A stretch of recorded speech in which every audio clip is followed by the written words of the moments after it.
Xo'p, 9-birinchi savolimiz. Ekvimalar nisbatda olingan alkil bromid va vodorod reaksiyasi natijasida, hop, ekvimalar degani bilamizki, teng mol nisbatda olingan noma'lum alkil bromid va vodorod gidrogenlash reaksiyasiga kirishdi. Olingan gazlar aralashmasini molar massasi 48,5 gram taqsim mol bo'lsa, reaksiyada olingan alkanni aniqlang deyapti. Xo'p, nima jarayon ketadi? Vodorodimiz radikal bilan birikadi, ikkinchi vodorodimiz vodorod atomi esa brom bilan birikib vodorod bromid hosil qiladi.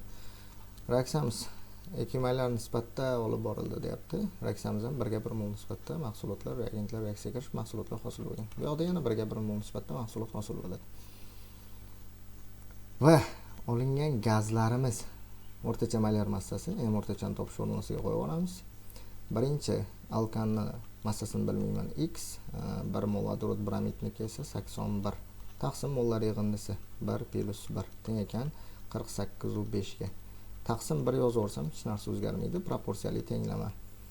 Va x + 81 imiz teng bo'ladi 48,5 2 ko'paytirib olsak 97. X barobar 97 dan 81 ayirib olsam 16, demak alkanimizning massasi 16 ga teng bo'lsa, o'z navbatida metan javobimiz A varianti.